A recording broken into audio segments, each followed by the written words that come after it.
Naam, mtazamaji, moja kati ya vitu ambavyo vina trend huko mtandaoni bwana ni pamoja na hii fashion show ambayo Diamond amepata fursa ya kuwa ni miongoni mwa watu ambao walikuwa kama mamodo katika hii fashion show.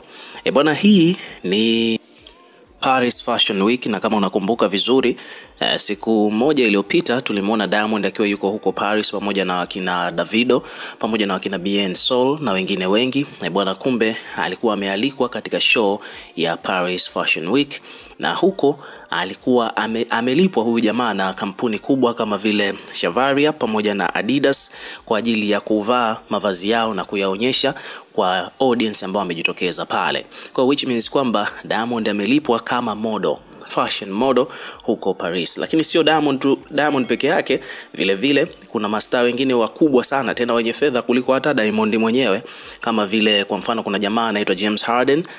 Kama wewe ni mfuatiliaji wa mchezo wa kikapu basketball NBA kule, basi utafahamu kwamba James Harden alikuwa ni moja kati ya high paid athletes katika ligi ya NBA huko Marekani. So James Harden naye pia ameonekana kama miongoni mwa watu ambao naye pia alikuwa amelipwa kwa ajili ya kuvaa nguo na kuwa kama model katika hili tamasha la Paris Fashion Week. So hapa kuna page mbalimbali zimekuja kuripoti kuhusiana na hiyo habari na video zimetrendi mno. Yani huko mtandaoni ukipita utakutana na video nyingi sana zikiwa zinaonyesha tamasha hili na Diamond akiwa ni miongoni mwa mamodo katika hili tamasha. So hapa nataka nikuelezee jinsi situation ilivyokuwa.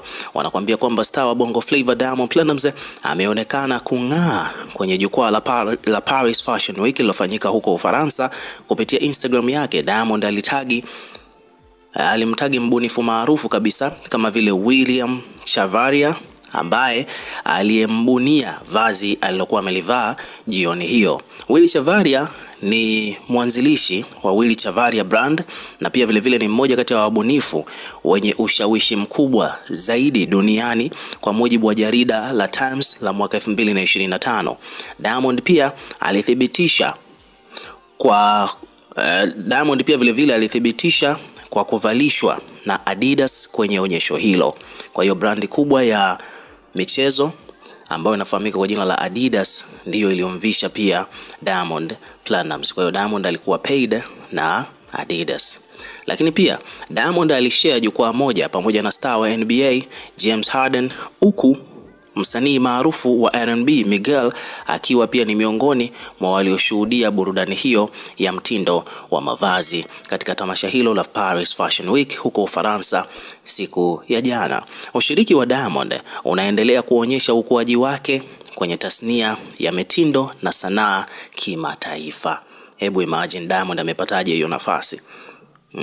Kwa hii inaonyesha wazi kabisa kwamba Platnumz bwana anazidi kufanya vizuri. Na mwenyewe pia of course ameposti katika ukurasa wake wa Instagram, amemtag pale designer, lakini pia ameitag brand ya Adidas, which means kwamba yuko partnership nayo imemlipa Diamond kuwepo pale. Umeona bwana So Baba Levo naye pia ameposti akaandika hapa kwa kifupi tu Lukuga on top, yani kwamba Diamond yuko juu.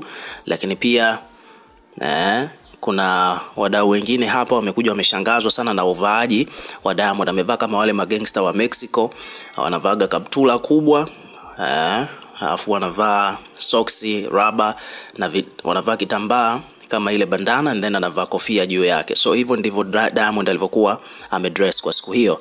Lakini pia ni kwamba Zuchu naye kupitia ukurasa wake wa Instagram amempongeza sana Diamond. Zuchu ameandika kwamba African Ambassador, the lion on the runway, akiwa anamaanisha kwamba bwana balozi wa Tanzania, lion simba, akiwa kwenye runway kama modo huko Ufaransa. Mambo hayo umeona bwana Lakini pia tumeona dress codes ambazo Diamond alizovalishwa akiwa yuko backstage, bwana, jinsi ambavyo alivyotakiwa kuvaa na vitu vingine kama hivyo. Page ambazo zimekuja kuripoti kuhusiana na hii habari hapa town bwana ni nyingi sana kusema ule ukweli. page ambazo zimeripoti kuhusiana na Diamond Platnumz kuonekana katika hilo tamasha ni nyingi, lakini pia katika watu ambao walikuwa wanashuhudia alikuwepo pia Focalistics katika upande wa audience, ambapo alivyomuona Diamond Platnumz kiukweli jamaa alifurahi sana. Umeona bwana Focalistic ambaye alifanyaga nyimbo na Diamond kama unakumbuka vizuri, bwana Foca we want to party alikuwepo pia. Kwa hapa kuna page imekuja imeripoti kuhusiana na hiyo habari kwamba Focalistic, msanii kutoka Afrika Kusini, ameshindwa kujizuia kulitaja jina la mtoto wa Tandale Diamond Platnumz baada ya kumuona akiwa katika tamasha la Paris Fashion Week akiwa amevaa na kuonyesha unyamwezi wake kwenye runway kama modo katika jukwaa hilo.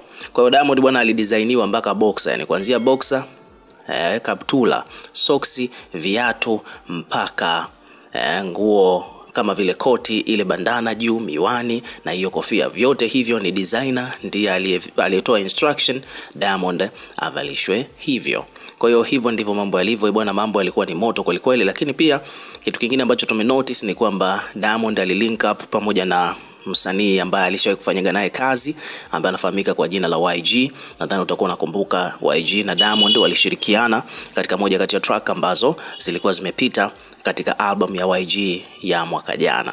So walikutana huko Paris, ilikuwa ni moja kati ya moment nzuri sana. Sasa wadau mbalimbali bwana wamekuja kuweka maoni yao katika comment section kuhusiana na issue ya Diamond Platnumz kuonekana katika Fashion Week ya huko Paris au Paris Fashion Week akiwa yuko dressed na Adidas. So hapa kuna mtu hapa anaitwa Viatu ameandika kwamba bwana Chibu ndio anaibeba hii game ya Bongo Flava. Kwa msako bwana Mwamba ameshaenda huyu kimataifa, amumwezi kapenya vipi mpaka kwenye hilo jukwaa. Kwa msako bwana nilikuwa nasubiri hii post nione mambo yatakuwaje. Kwa msako kwamba bwana msanii wetu wanamtumia vibaya, sasa wanataka kumzoea, imekuwaje wamemuingiza kwenye fasheni? Mambo hayo. Kuna wadau wameuliza hivyo kwamba wameanza kumzoea vibaya Diamond, imekuwaje wamemuingiza mpaka kwenye mambo ya fashion Ufaransa. Haya, huyu hapa anaitwa Kabonga ameandika kwamba bwana sasa hivi Alikiba ameamua awe shehe, anaposti mambo ya dini tu kama dunia imefika mwisho kwake. Tunafahamu kwamba hapo awali bwana King Kiba alikuwa ni moja kati ya watu ambao yani Alikiba bwana alikuwa ni moja kati ya watu ambao wana ushindani mkubwa sana na Diamond Platnumz, lakini this time around tunaona kama vile Alikiba amepotea fulani hivi. Yani katika swala la ushindani na Diamond, Kiba amepotea kabisa, yani haonyeshi ushindani tena kama ilivyokuwa hapo awali. Umeona bwana Diamond amekuwa anazidi kukua kadri ya siku zinazozidi kwenda, Kiba ameamua kusettle down. Kwa mtu sio kwamba bwana Diamond ni mkubwa sana, sema wabongo mnamdharau. Kwa mtu mwingine sio kwamba bwana bora aende tu kwa mbunifu wa majuu. Huyo Noeli kiukweli anamvishaga utumbo. Kuna mtu ameandika hivyo. So it is what it is. Ukiwa kama mdau, weka maoni yako katika comment section, tutakuwa tukisoma na kureplay kila comment, na pia vile hakikisha una subscribe kwa ajili ya kupata update zaidi.